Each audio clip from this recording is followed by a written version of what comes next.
ವೀಕ್ಷಕರಿಗೆ ನಮಸ್ಕಾರ. ಈ ದಿನದ ನ್ಯೂಸ್ ಬುಲೆಟಿನ್ಗೆ ಸ್ವಾಗತ. ನಾನು ಅಕ್ಷತಾ ಕಟಗಾವಲಿ. ಬೆಂಗಳೂರಿನಲ್ಲಿ ಅಕ್ಕಿ ರಾಗಿ ಗುಣಮಟ್ಟ ಪರಿಶೀಲನೆಯನ್ನ ನಡೆಸಲಾಯಿತು. ಇಂದು ಗಾರ್ವೆಬಾವಿ ಪಾಳ್ಯ ಸರ್ಕಾರಿ ನ್ಯಾಯಬೆಲೆ ಅಂಗಡಿಗೆ ಬೊಮ್ಮನಹಳ್ಳಿ ವಿಧಾನಸಭಾ ಕ್ಷೇತ್ರದ ಗ್ಯಾರಂಟಿ ಅನುಷ್ಠಾನ ಸಮಿತಿಯ ಅಧ್ಯಕ್ಷರಾದ ಶ್ರೀ ಟಿ ವಾಸುದೇವ ರೆಡ್ಡಿರವರೊಂದಿಗೆ ಭೇಟಿ ನೀಡಿ ಅಕ್ಕಿ ರಾಗಿ ಗುಣಮಟ್ಟ ಹಾಗೂ ತೂಕವನ್ನು ಪರಿಶೀಲಿಸಲಾಯಿತು. ವರದಿ ವೇದಮೂರ್ತಿ, ಬೆಂಗಳೂರು. ಚಿತ್ರದುರ್ಗದಲ್ಲಿ ಮುಖ್ಯವಾಗಿ ವಿದ್ಯಾರ್ಥಿಗಳಿಗೆ ಛಲ ಇದ್ದರೆ ಏನು ಬೇಕಾದರೂ ಮಾಡಬಹುದು ಎಂದು ಪಿಟಿ ಕಾಮರಾಜ್ ಹೇಳಿಕೆ ನೀಡಿದ್ದಾರೆ.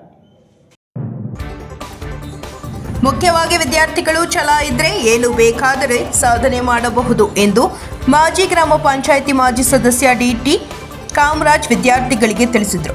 ಚಿತ್ರದುರ್ಗ ಜಿಲ್ಲೆಯ ನಾಯಕನಹಟ್ಟಿ ಹೋಬಳಿಯ ಓಬಯ್ಯನಹಟ್ಟಿ ಗ್ರಾಮದ ಸರ್ಕಾರಿ ಹಿರಿಯ ಪ್ರಾಥಮಿಕ ಪಾಠಶಾಲೆಗೆ ಉಚಿತವಾಗಿ 153 ತಟ್ಟೆ ಲೋಟ ವಿತರಣೆ ಮಾಡಿದ ನಂತರ ಮಾತನಾಡಿದ ಅವರು, ವಿದ್ಯಾರ್ಥಿಗಳು ಓದಿನ ಕಡೆ ಗಮನ ಹರಿಸಿ ಮತ್ತು ನಿಮ್ಮ ಅಮೂಲ್ಯವಾದ ಆರೋಗ್ಯವನ್ನು ಕಾಪಾಡಿಕೊಳ್ಳಿ ಎಂದು ವಿದ್ಯಾರ್ಥಿಗಳಿಗೆ ಕಿವಿ ಮಾತು ಹೇಳಿದರು. ವಿದ್ಯಾರ್ಥಿಗಳು ಚೆನ್ನಾಗಿ ಓದಬೇಕು. ನಿಮ್ಮ ಶಾಲೆಗೆ, ನಿಮ್ಮ ಶಿಕ್ಷಕರಿಗೆ, ನಿಮ್ಮ ಗ್ರಾಮಕ್ಕೆ, ತಂದೆ ತಾಯಿಗೆ ಹೆಸರು ತರಬೇಕು ಎಂದು ಹೇಳಿದರು. ಇತ್ತೀಚಿನ ದಿನಗಳಲ್ಲಿ ವಿದ್ಯಾರ್ಥಿಗಳು ಓದಿನ ಕಡೆ ಗಮನ ಹರಿಸುವ ಮೊದಲು ಮೊಬೈಲ್ನಲ್ಲಿ ಹೆಚ್ಚು ಕಾಲ ಕಳೆಯುತ್ತಿದ್ದಾರೆ. ಇದರಿಂದ ಓದಿನ ಮೇಲೆ ಹೆಚ್ಚು ದುಷ್ಪರಿಣಾಮಗಳು ಬೀರುತ್ತವೆ.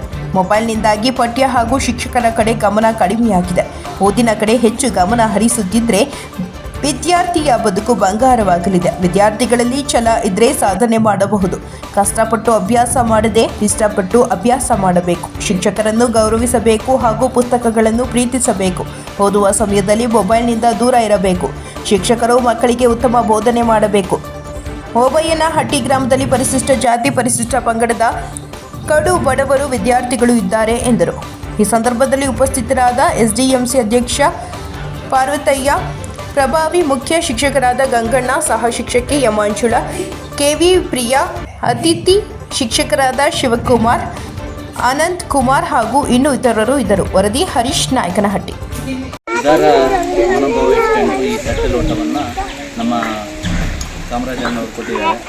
ಈ ಕಾರ್ಯಕ್ರಮ, ಈ ತಟ್ಟೆ ಲೋಟವನ್ನು ಬೇರೆ ಕೇಳಿದ್ವಿ. ನಾವು ಕೇಳಿದಾಗ ಸ್ವಲ್ಪ ಅವರು ಅವತ್ತು ಇದು ಬ್ಯಾಗಲ್ಲಿ ಇಟ್ಕೊಂಬರೋದು, ತಗೊಂಡು ಬರೋದು ಭಾಳ ಸಮಸ್ಯೆ ಆಗುತ್ತೆ. ಒಂದು ನಿಟ್ಟಲ್ಲಿ ತಗೊಂಡು ಬಂದು ಕೊಟ್ಟರೆ ಒಂದು 150, 140 ಸ್ಟ್ರೆಂತ್ ಇತ್ತವತ್ತು. 140 ಇತ್ತು ಅವಾಗ. ಹೋದ ವರ್ಷ ಇತ್ತು. ತಿರ್ಗಿ ಜೂನ್ ತಿಂಗಳಲ್ಲಿ ಕೊಡಿಸ್ಬೇಕು ಅಂತ ಕೇಳಿದಾಗ ಅವರ ಮನೆಯವರು ಸ್ವಲ್ಪ ಚೆನ್ನಾಗಿರಲಿಲ್ಲ.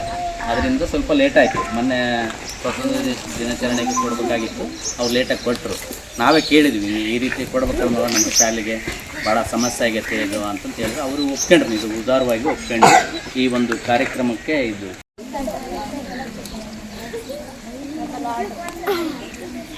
ಎಲ್ಲ ಶಿಕ್ಷಕರಿಗೆ ಈ ಕಾರ್ಯಕ್ರಮದ ಉದ್ದೇಶ ಅಂದರೆ ನಮ್ಮೂರಿನ ಒಂದು ಗಣ್ಯ ವ್ಯಕ್ತಿಯಾಗಿರ್ತಕ್ಕಂಥ ಕಾಮರಾಜನವರು ನಮ್ಮ ಶಾಲೆಗೆ 150 ತಟ್ಟೆಗಳು, 150 ಲೋಟಗಳನ್ನು ವಿತರಣೆ ಮಾಡಿ ದೇಣಿಗೆಯನ್ನು ನೀಡಿರ್ತಾರೆ. ಅವರಿಗೆ ನಮ್ಮ ಶಾಲಾ ಮಕ್ಕಳ ಪರವಾಗಿ, ನಮ್ಮ ಶಾಲೆಯ ಪರವಾಗಿ, ಎಸ್ಡಿಎಂಸಿ ಕಮಿಟಿ ಪರವಾಗಿ, ಎಲ್ಲ ಶಿಕ್ಷಕರ ವೃಂದದ ಪರವಾಗಿ ಅವರಿಗೆ ತುಂಬ ಧನ್ಯವಾದಗಳನ್ನು ನೀಡೋದಕ್ಕೆ ಇಷ್ಟಪಡ್ತಾ ಇದ್ದೀನಿ. ಈ ಥರ ಇವರು ದೇಣಿಗೆ ನೀಡಿದ್ರಿಂದ ಬಹಳ ನಮಗೆ ತುಂಬ ಅನುಕೂಲ ಆಗಿದೆ. ಯಾಕೆಂದರೆ ಎಲ್ಲ ಮಕ್ಕಳು ಪ್ರತಿದಿನ ಶಾಲೆಗೆ ಬ್ಯಾಗ್ನಲ್ಲಿ ತಟ್ಟೆ ಇಟ್ಕೊಂಬರ್ತಕ್ಕಂಥ ವ್ಯವಸ್ಥೆ ಇತ್ತು. ಜೊತೆಗೆ ನಮ್ಮ ಹಳ್ಳಿಯಲ್ಲಿರ್ತಕ್ಕಂಥ ಎಲ್ಲ ಮಕ್ಕಳು ಬಡತನದಿಂದ ಕೂಡಿರ್ತಕ್ಕಂಥ ಮಕ್ಕಳಾಗಿರೋದ್ರಿಂದ ಎಲ್ಲರಿಗೂ ಆ ಥರ ವ್ಯವಸ್ಥೆಗಳು ಇರೋದಿಲ್ಲ. ಜೊತೆಗೆ ಇವರು ದೇಣಿಗೆ ನೀಡಿದ್ರಿಂದ ಎಲ್ಲ ಮಕ್ಕಳಿಗೆ ತುಂಬ, ನಮ್ಮ ಶಾಲೆಗೆ ತುಂಬ ಉಪಯುಕ್ತವಾಗಿದೆ ಅಂತ ಈ ಸಂದರ್ಭದಲ್ಲಿ ನಾನು ಹೇಳೋದಕ್ಕೆ ಇಷ್ಟಪಡ್ತಿದ್ದೀನಿ. ಹೀಗೆ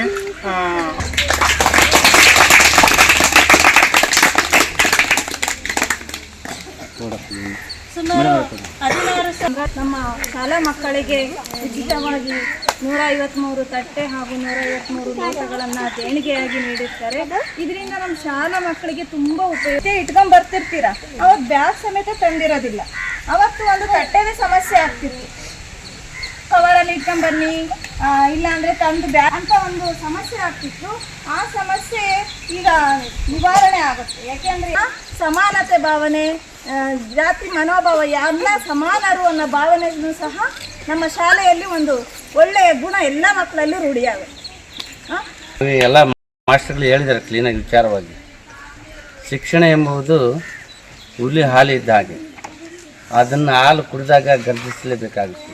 ವಿದ್ಯೆ ಅಷ್ಟು ಇದಾಗಿರ್ತದೆ. ಅದು ಮಕ್ಕಳು ಎಂದೂ ಕೂಡ ನಮ್ಮ ಮಕ್ಕಳು ಒಳ್ಳೆಯ ವಿದ್ಯಾಭ್ಯಾಸವನ್ನು ಕಲಿಬೇಕೆಂಬುದು ನಮ್ಮ ಆಸೆ, ಭಾಳ ಆಸೆ ಇತ್ತು.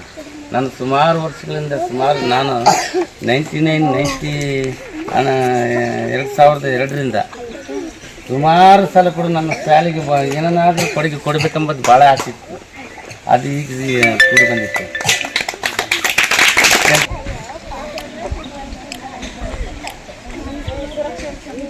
ಮಂಡ್ಯದಲ್ಲಿ ಗಣಪತಿ ವಿಸರ್ಜನೆ ವೇಳೆ ದುರಂತ, ನೀರಿನಲ್ಲಿ ಮುಳುಗಿ ಯುವಕ ಸಾವು.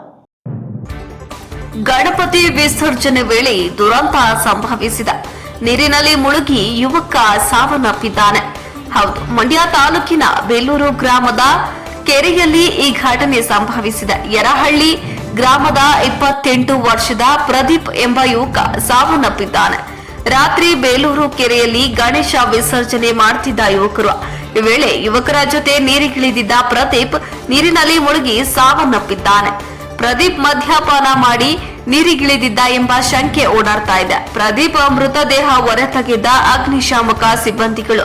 ಇನ್ನು ಮಂಡ್ಯ ಗ್ರಾಮಾಂತರ ಪೊಲೀಸ್ ಠಾಣಾ ವ್ಯಾಪ್ತಿಯಲ್ಲಿ ಪ್ರಕರಣ ದಾಖಲಾಗಿದೆ.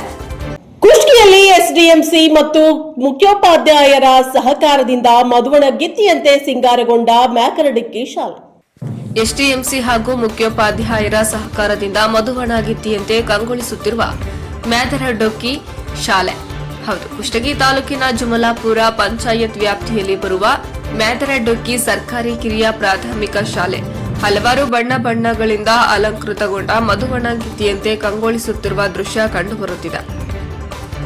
ಪ್ರಮುಖವಾಗಿ ಅಲ್ಲಿನ ಆ ಶಾಲೆಯ ಎಸ್ಡಿಎಂಸಿ ಸಂಪೂರ್ಣ ಸಹಕಾರ ಮತ್ತು ಅಲ್ಲಿನ ಮುಖ್ಯೋಪಾಧ್ಯಾಯರ ಅತ್ಯಂತ ಕಾಳಜಿಯಿಂದ ಸಂಪೂರ್ಣ ಶಾಲೆ ಮಧುವಣಗಿತ್ತಿಯಂತೆ ಕಂಗೊಳಿಸುತ್ತಿದೆ. ಪ್ರತಿ ಕೊಠಡಿಗಳ ಒಳಭಾಗದಲ್ಲಿ ಮಕ್ಕಳ ಕಲಿಕಾ ಶೈಕ್ಷಣಿಕ ಬರವಣಿಗೆ, ಅಂಕಿ ಸಂಖ್ಯೆಗಳ ಚಿತ್ತಾರ ಮತ್ತು ಪ್ರಾಣಿ ಪಕ್ಷಿಗಳ ಚಿತ್ತಾರ, ವಿಜ್ಞಾನ ಸಂಬಂಧಿಸಿದ ಹಲವು ಚಿತ್ರಗಳನ್ನು ಒಳಗೊಂಡು ಮಕ್ಕಳ ಸ್ನೇಹಮಯಿ ಶಾಲೆಯಾಗಿ ಪರಿವರ್ತಿಸುತ್ತದೆ. ಮುಖ್ಯವಾಗಿ ಆ ಶಾಲೆಯ ಎಸ್ಡಿಎಂಸಿ ಅಧ್ಯಕ್ಷರಾದ ಪರಮನಗೌಡ, ತಮ್ ಸೋಮನಗೌಡ, ಮಾಲಿ ಪಾಟೀಲ ಹಾಗೂ ಸರ್ವ ಸದಸ್ಯರು ಹಾಗೂ ಊರಿನ ಶಿಕ್ಷಣ ಪ್ರೇಮಿಗಳು ಮತ್ತು ಅಲ್ಲಿನ ಮುಖ್ಯೋಪಾಧ್ಯಾಯರಾದ ಶಿವಶಂಕರಗೌಡ ಪಾಟೀಲ ಅವರ ಸಹಕಾರದಿಂದ ಮತ್ತು ಸಿಆರ್ಪಿ ಯಮನಪ್ಪ ಗುರಿಕಾರ ಇವರ ಮಾರ್ಗದರ್ಶನದಲ್ಲಿ ಈ ಶಾಲೆ ಕಂಗೊಳಿಸುತ್ತಿರುವ ದೃಶ್ಯಗಳು ಕಂಡುಬರುತ್ತಿವೆ. ಕುಷ್ಟಗಿ ತಾಲೂಕಿನ ಕೊನೆಯ ಹಳ್ಳಿ ಆದರೂ ಪರವಾಗಿಲ್ಲ, ಆದರೆ ಅಲ್ಲಿನ ಮುಖ್ಯೋಪಾಧ್ಯಾಯರು ಮತ್ತು ಅಲ್ಲಿನ ಎಸ್ಡಿಎಂಸಿಯವರು ಕಾಳಜಿ ವಹಿಸಿ ಆ ಶಾಲೆಯನ್ನ ಶಿಕ್ಷಣ ಪರಿಸರ ಸ್ನೇಹಮಯಿ ಶಾಲೆಯನ್ನಾಗಿ ಪರಿವರ್ತನೆ ಮಾಡಲು ಮುಂದಾಗಿರುವುದು ಒಂದು ಒಳ್ಳೆಯ ಕೆಲಸವಾಗಿದೆ. ವರದಿ ಅಮ್ಮಾಜಪ್ಪ, ಜುಮಲಾಪುರ. ಮುಖಂಡರಿಗೂ ಈ ಶಾಲೆಯ ಭೂದಾನಿಗರಿಗೂ ಅವರಿಗೆ ಈ ಶಾಲೆಯ ಪರವಾಗಿ, ಇಲಾಖೆ ಪರವಾಗಿ, ಮುಖಂಡರ ಪರವಾಗಿ, ಅಧ್ಯಕ್ಷರ ಪರವಾಗಿ ಅವರಿಗೆ ಧನ್ಯವಾದ ಹೇಳುತ್ತಾ ನನ್ನ 2 ಮಾತು ಮುಗಿಸ್ತೀನಿ. ಹಿರಿಯ ಪ್ರಾಥಮಿಕ ಶಾಲೆ ಮ್ಯಾದರಡೊಕ್ಕಿ. ನಮ್ಮ ಶಾಲೆ 83 ಮಕ್ಕಳು, 3 ಅತಿ ಶಿಕ್ಷಕರು. ನಮ್ಮ ಆಸೆ ಏನಪ್ಪ ಅಂದರೆ ಮಕ್ಕಳಿಗೆ ಕಲಿಸೋದು ಮತ್ತು ಊರಿನ ಸಹಕಾರದಿಂದ ಅಂದಚಂದ ಸ್ಮಾರ್ಟ್ ಸ್ಕೂಲ್ ಬಂದಿತ್ತು ಸರ್ಕಾರದಿಂದ. ಯಾವ ರೀತಿ ಇರಬೇಕು ಶಾಲೆ ಅನ್ನೋದು ನಾವು ಹಿಂದೆ ನೋಡಿದಾಗ ಈ ಥರ ಇದ್ದಿಲ್ಲ. ಈಗೆಲ್ಲ ಶಾಲೆ ಚೆನ್ನಾಗಿದೆ.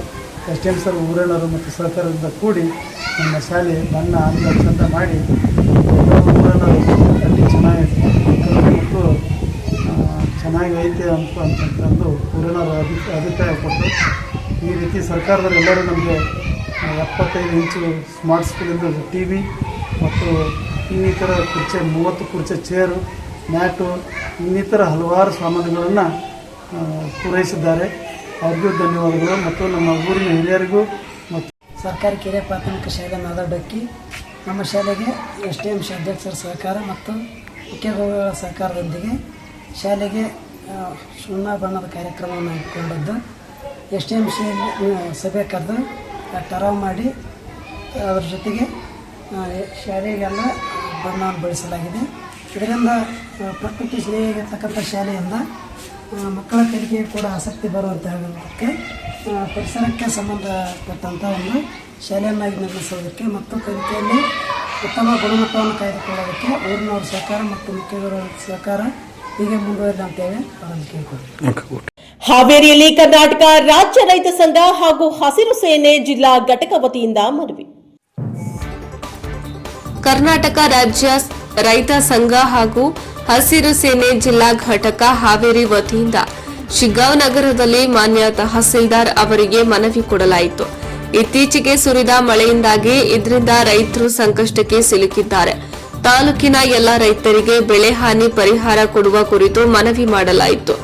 ತಾಲೂಕು ಅಧ್ಯಕ್ಷರಾದ ರವಿ ಛಾ ಮಡ್ಲಿ ಮಾತನಾಡಿದ್ರು ಹಾಗೂ ರೈತರು ಭಾಗಿಯಾಗಿದ್ರು. ತಾಲೂಕು ಕಚೇರಿಯ ಸಿಬ್ಬಂದಿಯು ಬಂದು ಮನವಿಯನ್ನ ಸ್ವೀಕರಿಸಿದ್ರು. ಈ ಸಂದರ್ಭದಲ್ಲಿ ಈ ಸಭೆಯಲ್ಲಿ ಕರ್ನಾಟಕ ರೈತ ಸಂಘ ಶಿಗ್ಗಾಂವ್ ತಾಲೂಕು ಅಧ್ಯಕ್ಷರಾದ ರವಿ ಮಡ್ಲಿ, ಜಗದೀಶ್ ಲಂಡೇತಿನವರ, ಶಿವಬಸಪ್ಪ ಶಿರಟ್ಟಿ, ಪ್ರಕಾಶ್ ಮಡ್ಲಿ, ನೀಲಕಂಠಯ್ಯ ಸುರಗಿಮಠ, ವಿರೂಪಾಕ್ಷಪ್ಪ ಕ್ಷವರದ, ರುದ್ರೈ ಸುರಗಿಮಠ, ಮಹೇಶ್ ಬೆಟಿಗೇರಿ, ಹನುಮಂತ ಗೌಡ ಪಾಟೀಲ್ ಉಪಸ್ಥಿತರಿದ್ದರು. ರೈತರು ಸಾಲ ಮಾಡಿ ಬಹಳಷ್ಟು ಕಷ್ಟ ಅನುಭವಿಸ್ತಿದ್ದೀವಿ. ಇಂಥ ಸಂದರ್ಭದಲ್ಲಿ ಸರ್ಕಾರ, ರಾಜ್ಯ ಸರ್ಕಾರ ನಮ್ಮ ನೆರವಿಗೆ ಬಂದು ನಮ್ಮ ಬೆಳೆ ಪರಿಹಾರಕ್ಕೆ ಬೆಳೆ ಹಾನಿ ಅದನ್ನು ಅಂದಾಜು ಇದು ಮಾಡಿಕೊಂಡು ನಮಗೆ ಪರಿಹಾರ ಒದಗಿಸ್ಕೊಡ್ಬೇಕಂತ ನಮ್ಮ ಶಿಗ್ಗಾಂವ್ ತಾಲೂಕು ರೈತ ಸಂಘದ ಅಧ್ಯಕ್ಷರಾದಂಥ ನಮ್ಮ ರವಿ ಮಡ್ಲಿ ಅವರ ಸಮ್ಮುಖದಲ್ಲಿ ನಾವೆಲ್ಲರೂ ಕೂಡ್ಕೊಂಡು ಇವತ್ತು ರೈತ ಸಂಘದವರು ಎಲ್ಲರೂ ಕೂಡ್ಕೊಂಡು ತಹಸೀಲ್ದಾರರಿಗೆ ಮಾನ್ಯ ತಹಸೀಲ್ದಾರ್ ಸಾಹೇಬರು ಶಿಗ್ಗಾಂವ್ ಮನವಿಯನ್ನು ಅರ್ಪಣೆ ಮಾಡ್ತಾರೆ.